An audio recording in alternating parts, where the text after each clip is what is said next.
છેલ્લા 3 વર્ષથી અમે કામ કરી રહ્યા છીએ, કંપની કામ કરે છે, એટલે અત્યારે જે મારમાં જે ઘાટપ આવી ને આના અંદર બાજુની જે વેરાયટી છે ને એના કરતાં ગોગટા આ કોસ્મોસ જેટલા ગોગટા તમે ગણો ને તો આમાં ગણી શકો, પણ એના અંદર કોટા વધારે છે.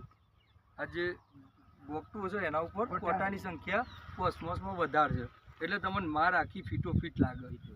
બાકી આના જેટલું તમારા કોટા અચ્છા એટલું પોચ પડવાની શક્યતા ઓછી, ફોતરી પાતરી હોય.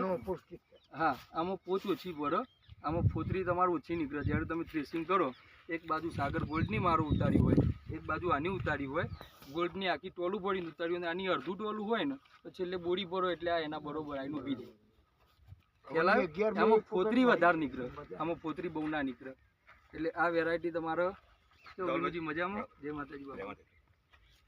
આ વેરાયટી તમારે બિન પિયત અથવા લેટ વાવેતર માટે બેસ્ટ. લીલું થડ તો આપણે અહીંયા લગભગ કોઈ કરો છો નથી અહીંયા તમારે ચાલતું, પણ મેન વસ્તુ લીલું થડ આપણે અહીંયા એટલા માટે લાવ્યા છીએ ટેસ્ટિંગમાં.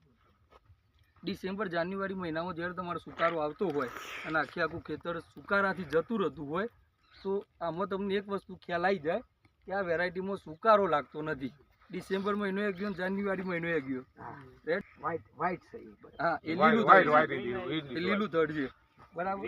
લીલું થડ હોય ને એનો પોતાનો ગુણ એવો છે, આ બધી લાલ થડ કરતાં એમાં સામાન્ય વજન, તેલની ટકાવારી સામાન્ય એમાં વધારે હોય. વધારે હોય, પણ એ જે વેરાયટી છે ને એ જમીન વાઇઝ તમારે એ સુટેબલ નહીં. આપણે પહેલાંથી બી ગયા છીએ 1999 2000ની સાલમાં જ્યારે સુકારો આવ્યો ને એટલે સૌથી પહેલી અસર એના ઉપર આવી હતી. પણ આપણા માટે વેરાયટી અત્યારે હાલ બરાબર નથી, એના કરતાં વધારે ઉત્પાદનવાળી વેરાયટીઓ આ બધી છે. ખ્યાલ આવી? આમાં કોઈ કઈ પ્રશ્ન હોય તો ક્યાં જો વેરાયટીમાં કંપની આપી સાહેબ અત્યારે સાગર લક્ષ્મી.